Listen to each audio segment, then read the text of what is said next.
Welcome to beginner friends. అందరికీ నమస్కారం. ఓం నమో భగవతే వాసుదేవాయ. ఓం నమో భగవతే వాసుదేవాయ. భగవద్గీత పారాయణలో ఈరోజు 4వ అధ్యాయము జ్ఞానయోగము. 14వ శ్లోకం. నమాం కర్మాణి లింపంతి డమే కర్మఫలే స్పృహ ఇతి మాం యోభిజానాతి కర్మభిర్న సబధ్యతే. తాత్పర్యం: కర్మలు నన్ను అంటవు, నేను కర్మఫలముల యందు కూడా ఆసక్తుడను కాదు. ఎవరైతే నన్ను ఈ విధంగా తెలుసుకుందరో వారు కర్మబంధములలో చిక్కుకోరు. భగవంతుడు సంపూర్ణ పవిత్రుడు. ఆయన ఏది చేసినా అది మంగళప్రదమైనది మరియు పవిత్రమైనది అవుతుంది.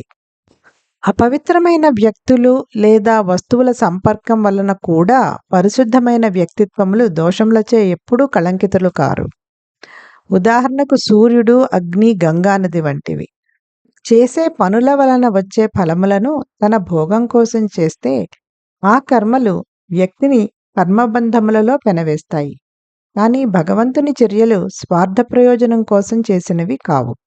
ఆయన ప్రతి ఒక్క చర్య కూడా జీవులపై కరుణతో చేసినదే.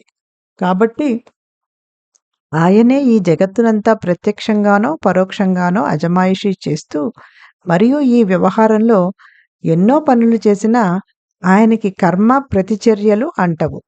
తాను ఈ కర్మఫల బంధాలకు అతీతుడనని శ్రీకృష్ణుడు ఇక్కడ చెప్తున్నాడు. అలాగే భగవత్ ప్రాప్తి నొందిన మనుష్యులు కూడా భౌతిక శక్తికి అతీతులుగా అవుతారు. వారి యొక్క అన్ని కార్యక్రమాలు భగవత్ ప్రేమచే ప్రేరేపితమవుతాయి కనుక అటువంటి పరిశుద్ధ మనస్సున్న సత్పురుషులు కర్మఫల బంధములలో చిక్కుకోరు.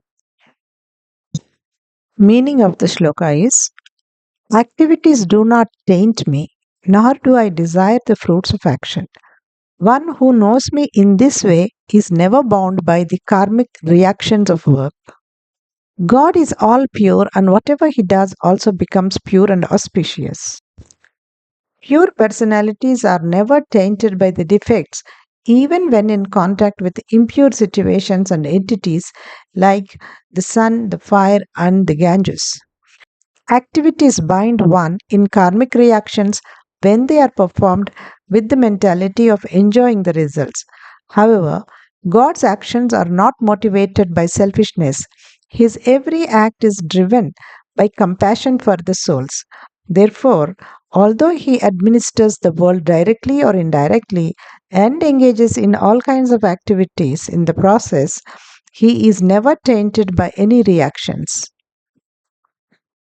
Lord Krishna states here that he is transcendental to the fruitive reactions of work. Even the human beings who are situated in God consciousness become transcendental to the material energy, since all their activities are effectuated in love for God. Such pure-hearted saints or persons are not bound by the fruitive reactions of work. Om Namo Bhagavate Vasudevaya.